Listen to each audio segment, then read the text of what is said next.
Hey, what's up, you guys? Gemini 101 back and doing a model review. I haven't done a model review in quite a while, and I've just got a ton of them to do. But I wanted to start with a good model review and of something a little bit more flashy, and that is the Delta Crj-900.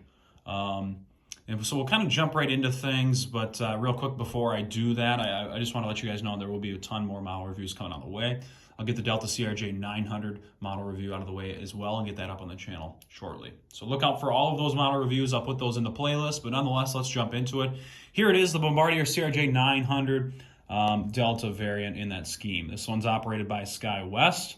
And of course, Bombardier is the original manufacturer that's been switched or bought out by Mitsubishi. But anyway, Delta CRJ are operated by either Endeavor or Skywest. So this one is a Skywest variant, and that's hence why the registration November 821 Sierra Kilo. But we'll jump into it here. Here is the actual model itself. I'll get to focus here. Here we've got our main cabin, or excuse me, not main cabin, but the main cockpit area. We've got that over the cockpit crew, where's my pen? There it is. Escape hatch there, and then we work our way back to L1. Prior to L1 there is that Skywest logo. Or excuse me, not Skywest logo, but the Sky Team logo. Skywest logo is depicted just underneath. I don't know if I'm going to be able to catch it. There it is. Wonderful. Skywest logo is in focus there.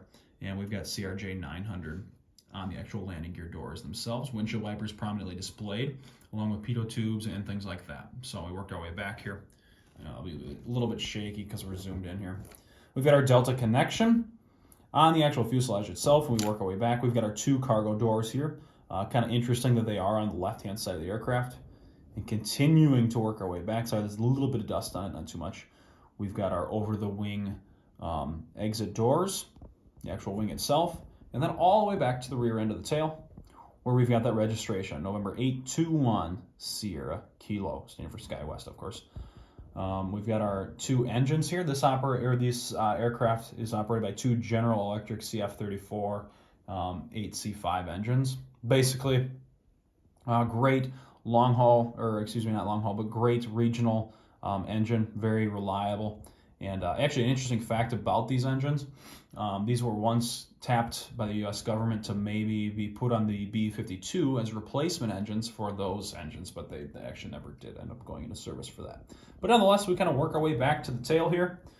Obviously, the standard Delta colors with the Delta widget and the actual APU and all that stuff in the back here is all accurate. Unfortunately, the landing gear on this model is assembled the wrong way. We'll get it a little bit here, a little bit better view from the tail. Landing gear is assembled the wrong way, unfortunately, on this model. It was a very well documented error on behalf of Gemini. We'll work our way back here to the other side of the aircraft. Same thing on this side. Sorry for that little skip there. Same thing with those engines, and there's our registration, American flag, and our doors.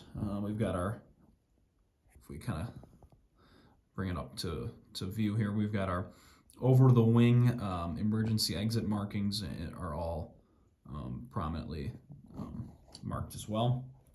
And we just kind of slide our way forward and kind of work our way back to the front of the aircraft. There it is, that Delta connection, that Skywest logo and that Sky Team logo, all prominently displayed. And back to the nose there. All right, so that's just kind of a really brief look and glimpse at the actual Delta Crj-900 operated by Skywest by Gemini Jets models. If you look to the bottom here, you're going to see that standard Gemini logo, but there's that gear, unfortunately assembled incorrectly. These gear are supposed to face outward and opposite.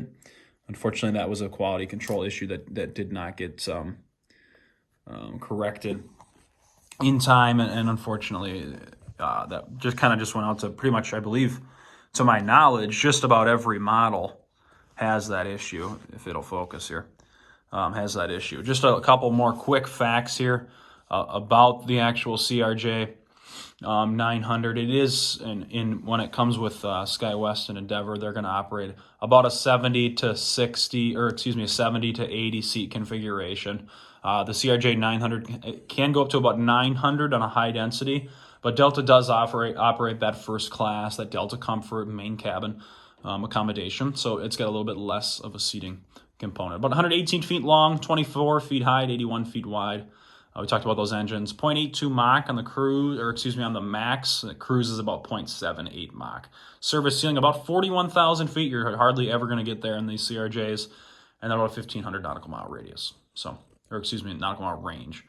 So that's about it. Some really brief, quick facts, and just a brief look at the actual aircraft itself, the Delta Crj-900 Skywest. All right. So with that, I'll kind of close out this video and let you guys hopefully jump into the next one, whatever it may be. Like I said, I'll get that Bombardier CRJ-700 video up as well here shortly. But aside from that, Gemini 101 saying fly safe. We'll see you guys in the next one.